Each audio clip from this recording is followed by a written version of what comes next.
Where have you been for the last? It's Wednesday already, right? Oh, you did it earlier? You've had a hat on, though. I guess I didn't notice it. I didn't, though. No, I didn't. I've gone hat free because I don't want to, Because people on the telly are upset that they see the back of your head. I only noticed there's a glare on the TV screen. Speaking of that, I have to say it was the other day. Dallas texted me. She was watching from home on FXV, and she said, "I don't think I've ever seen Jeff without a hat on. It looks like little baby Carter." That's funny. Okay, so there is news in the congressional race to open up with here this morning, and it is that Dave Gordon is claiming that the Board of Elections made a mistake. He's still in the race. Okay. You say that was such No, belief and optimism. Well, earlier in the week, we had thought, we had thought that maybe there were two candidates in this race who were knocked off, and as it turns out, Dave Gordon's still in. And No. You have to listen to the whole. Dave Gordon says he's still in. The Board of Elections says he's out. Oh, okay. Yes. Okay. So that's why it's such optimism and belief. And, then you are in. Okay. According to a report on WKTV, Jordan Karp, and it was the State Board of Elections that did the final tally of the signatures. And it's the State Board of Elections that says he's off. He's not in the race. But it's Dave Gordon saying that a mistake was made. This is not real, and I am in the race. Okay. The Board of Elections is denying that fact. Okay. So what do we think?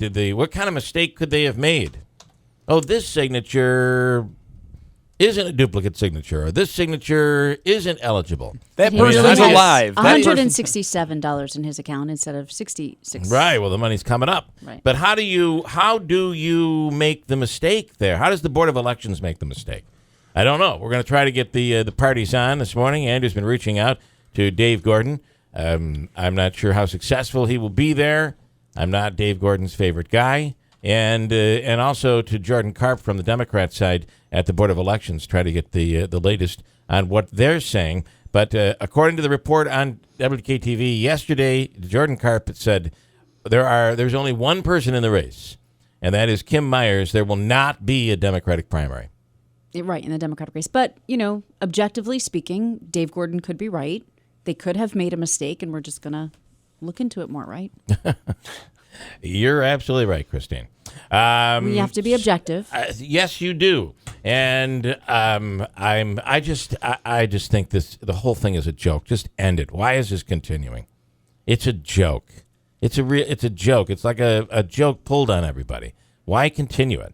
But we'll see. We'll see what the Board of Elections has to say later on today. But as we said, telling WKTV, there's no mistake here. He is not in the race. On the Republican side, of course, is there a forum today? And did I get this wrong? I know there's a forum, but are all the candidates there? Are the three candidates there on the Republican side? Or do they each come in at different times?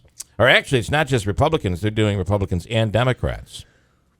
Based on the information I saw, it was just the three Republicans, and I believe it was all at the same time. Okay. Yeah. That'll be at the beaches, right? And, is that in Rome today? Right, and George Phillips will be joining us on his way up there. All right, we'll talk to him. He yesterday, his signatures are being challenged, potentially being knocked out to the point where Assemblywoman Tenney yesterday said, let's not do a debate now because we don't even know if George Phillips is in. He, however, has been saying in other reports, and we'll hear it from him this morning, that his signatures are solid, that despite the fact that there is a challenge in court, it is important, I think, for Assemblywoman Tenney to get him off the ballot. If she can get him off the ballot, I think it's important because he's from downstate. He's from that Binghamton area and he has solid numbers. He's a distant second, but his numbers all are coming from that area down in the southern tier.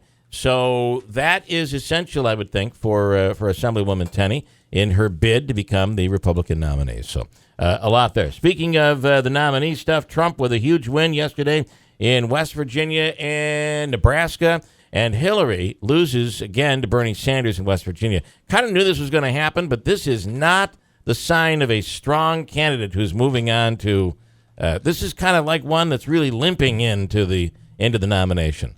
Coming up, we'll talk to Tanya J. Powers from Fox News. Gabby Cabby, Peter Franklin is coming up as well. As Andrew said, George Phillips will be on the air this morning a little bit later on. We have a free money question of the day. And, Andrew, are we a go for that little promotion that I mentioned to you yesterday? Are we a go yet? Do we know if we are a go? I will know within the hour. Okay, because I want to announce the prize. Tomorrow could be a really special day, and I can't say anything until it's confirmed. But, again, tomorrow could be a special day. Tomorrow, Wednesday, here on the radio. Here's Christine Bellino at 6:17 with an update